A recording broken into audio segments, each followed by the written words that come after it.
Je vous salue, chers frères et sœurs. On peut s'interroger sur les possessions démoniaques.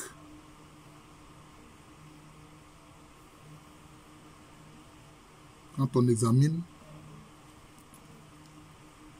la Bible, il y a l'homme de Gadara.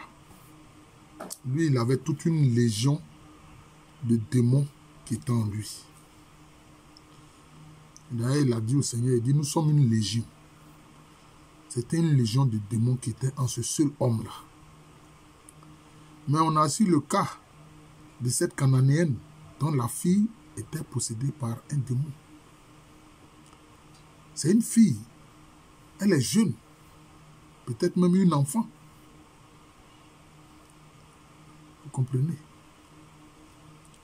Donc, on voit que la possession démoniaque peut toucher des adultes comme toucher des enfants. Vous voyez, elle peut toucher des enfants. Il y a aussi cet homme dont l'enfant aussi était possédé. Bon, il dit ce démon-là le faisait quelquefois, le jetait dans le feu, dans l'eau pour le tuer, etc. Et les apôtres du Seigneur Jésus-Christ sont intervenus, mais ils n'ont pas pu chasser le démon qui était dans ce petit garçon-là. D'ailleurs, ils ont demandé au Seigneur, mais pourquoi est-ce qu'eux, ils n'y sont pas parvenus, à chasser ce démon qui était dans ce petit garçon. Le Seigneur a dit, cette espèce-là, c'est avec le jeûne et la prière qu'on peut la chasser, cette espèce de démon-là. Donc, on peut s'interroger. Des enfants, tout comme des grandes personnes, sont victimes de la possession démoniaque. Alors, quelquefois, on voit des gens qui se disent spirituels, qui nient la possession démoniaque. L'Église catholique est très sérieuse là-dessus. Dans chaque diocèse, l'évêque désigne un prêtre exorciste. L'évêque désigne un prêtre exorciste pour justement chasser les démons. On le voit. Le Seigneur Jésus-Christ a donné le pouvoir à ses disciples de chasser les démons. Alors comment des personnes peuvent venir dire non, la possession démoniaque, c'est des histoires, etc. Le démon est une réalité. C'était des anges, mais qui sont déchus. Et comme je le dis souvent, je dis Dieu, il n'enlève pas ce qu'il t'a donné. Le don qu'il t'a donné, là, il n'enlève pas ça. Mais quand tu n'es plus dans sa volonté, ce don se tourne vers le mal. Parce que lui, il est la vérité. Il est le juste. Il est la justice. Et il est le bien suprême. Donc, quand tu n'es pas dans sa volonté, ce que tu as là se tourne vers le mal. Donc, vous voyez que donc, les démons, ce sont simplement des anges déchus dont les actions sont mauvaises. Donc, les actions sont tournées vers le mal. C'est de ça qu'il s'agit. Les actions sont tournées vers le mal. Maintenant, pourquoi est-ce que des enfants peuvent être possédés? Alors qu'on dit souvent les enfants, bon, eux, ils n'ont pas commis suffisamment de péchés, comme les anciens, vous voyez. Quand les gens voulaient lapider cette femme-là, qu'on a accusée d'adultère, qu'est-ce qu'il est dit dans les évangiles? On dit les gens ont commencé à se retirer, en commençant par les plus âgés. Parce qu'eux-mêmes, ils savent qu'ils ont fait plus de péchés. Le Seigneur Jésus-Christ a dit que celui qui n'a jamais péché lance la première pierre à cette dame-là, accusée d'adultère. Ce sont les anciens là. Comme eux, ils ont beaucoup commis de péchés, c'est eux qui ont commencé à partir. Jusqu'à ce que maintenant, les plus jeunes là commencent à s'en aller. Vous voyez? Donc, c'est ça. Alors, on peut se poser la question, mais pourquoi? Mais revenons au livre de la Genèse. Qu'est-ce qui est dit dans le livre de la Genèse? Quand Adam, qui veut dire terre rouge, et Ève, qui veut dire la vivante, quand ils ont désobéi au Seigneur, le Seigneur a dit une phrase qui est encore dans la Bible. On ne peut pas la changer. Il a dit à Ève, je mettrai l'inimitié et l'hostilité entre ta descendance et la descendance du serpent. Mais qui a pris la forme du serpent? C'est le diable qui a pris la forme du serpent. Donc, autrement, on peut dire, je mettrai l'inimitié entre ta descendance, toi, Ève, et la descendance du diable. C'est ce que ça veut dire. Donc le diable a une descendance. Bon, souvent on dit le serpent. Il a dit le serpent. Mais c'est le diable qui a pris cette forme qui a pris la forme de serpent. Vous voyez? Parce que le serpent, lui, peut s'enrouler pour former un cercle. Or, on sait que le cercle, c'est un des symboles de la vie. Hein? C'est ça. Vous voyez? Il dit, je vais mettre l'hostilité entre vous. Donc, qu'est-ce qui se passe? Donc, il y a une hostilité entre le diable, ses démons, et puis les êtres humains. Il y a une hostilité. Ils ont la haine de l'être humain. Le Satan et les démons, ils ont la haine de l'être humain. Mais quand il y a la haine de quelqu'un là, même son enfant même qui est un nourrisson là, ta haine se tourne contre lui aussi. Ta haine se tourne contre lui aussi, c'est comme ça.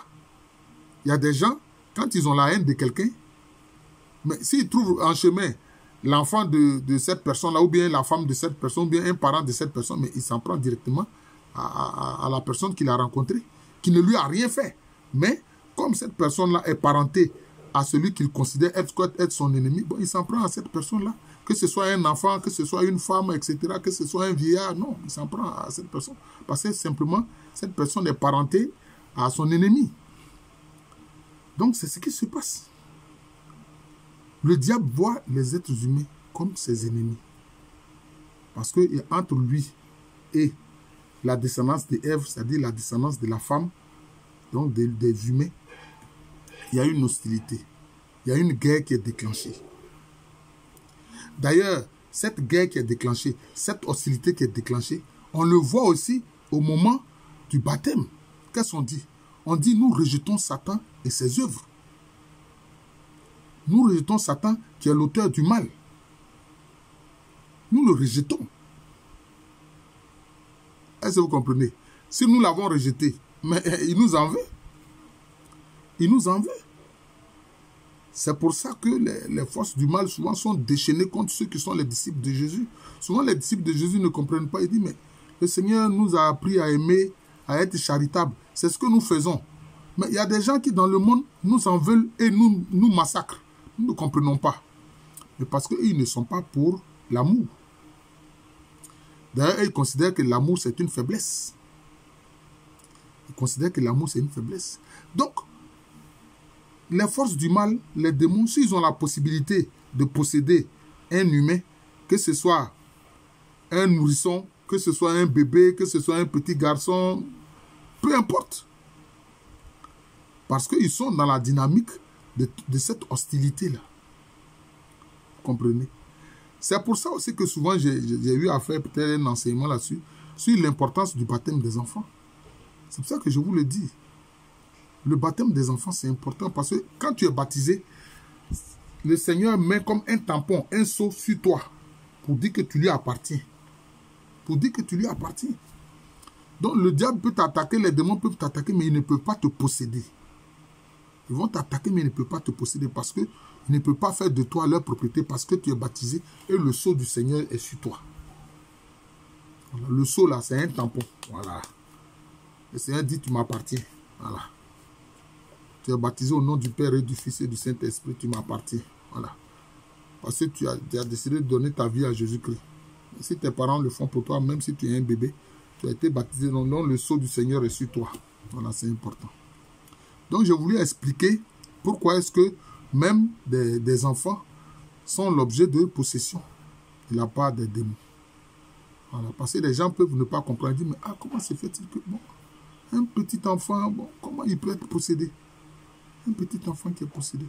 Mais ça vient justement de cette hostilité originelle entre la descendance d'Ève et la descendance du diable, ou si vous voulez du serpent. Et cette descendance du serpent, là, c'est ceux-là qu'on appelle les reptiliens. Ce sont là qu'on appelle les reptiliens. Je vous le dis, hein, beaucoup de dirigeants dans le monde sont des reptiliens. D'où leur cruauté. Le fait de déclencher des guerres rien que pour s'enrichir, pour s'empiffrer. Ils sont hyper riches, mais ils provoquent toujours des guerres parce qu'ils veulent piller des matières premières, etc. Parce que ce sont des reptiliens. Vous les voyez comme ça, bon, c'est une personnalité, un grand président d'un grand pays, etc. Bon. Ou bien c'est un homme d'affaires prospère, c'est un groupe financier puissant, etc. Mais Beaucoup sont des reptiliens. En dehors de ce qu'ils peuvent manger d'agréable sur la table, leur menu le plus intéressant, c'est de manger des rats et des souris, parce qu'ils sont des reptiliens. Le serpent, il aime bien avaler les rats et les souris. C'est comme ça. Donc, j'ai voulu expliquer pourquoi est-ce que même des enfants peuvent faire l'objet de possession démoniaque. Bon, je suis le frère Jean de l'amour de Jésus, c'est mon nom spirituel, c'est aussi le nom de cette chaîne YouTube. Hein. Aujourd'hui, nous en sommes à un peu plus de 900 enseignements. Oui, je dis bien 900 enseignements. Donc, il faut les écouter et puis il faut les partager.